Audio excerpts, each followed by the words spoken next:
let's simplify this rational expression. The first thing, there's many ways you can do this, but first notice that this 1/3 is not being raised. The a is not raised to that, only the b is. So that's already simplified up there.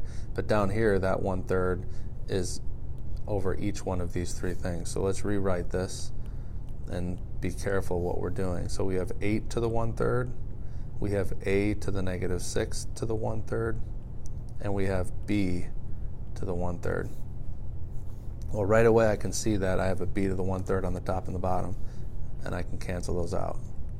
So that's gone. Now I've got a on the top, and on the bottom, 8 to the 1/3 is like the cube root of 8, and fortunately 8 is a perfect cube. It's 2 cubed, so that becomes 2. And then these two, remember what you do, one of the properties of exponents, when you have x to the a to the b, you do a times b. You multiply them together. If you don't remember that, do a simple example. What's x cubed squared mean? It means x cubed times x cubed, which is x to the 6th. So what did you do?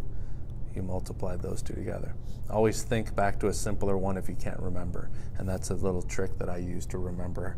Sometimes I'll get stuck and I'll be like, wait, am I allowed to do that? Can I do that? And that's what I'll do, is I'll check a simpler example that I know to be true. Go back to the definition of an exponent. Squared means multiply it by itself. So x squared times x, or x cubed times x cubed.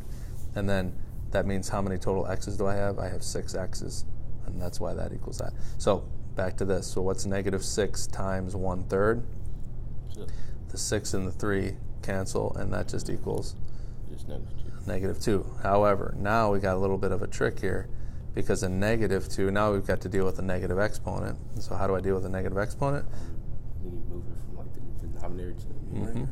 Exactly, you move it from, so I always put a box around it to make sure I don't move more than it's supposed to move. That's my negative power, not the 2, just the a to the -2. So that becomes a times a squared all over 2, and a times a squared, what we did there, you add the exponents, so that just equals a to the 3rd over 2.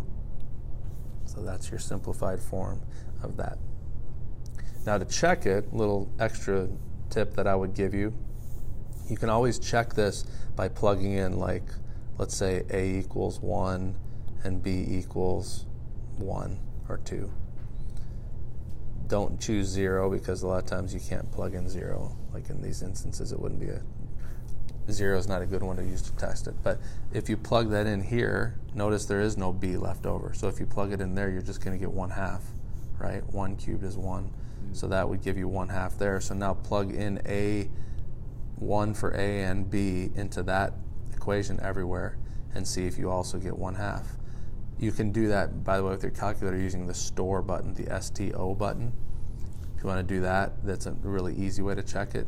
You can store 1 for a and 1 for b, and then just plug in a times b to the 1/3, etc., and all that whole thing. And just be careful with the parentheses if you do that. But that is something you could do to test, and sure enough, you'll find that you get 1/2 when you do that.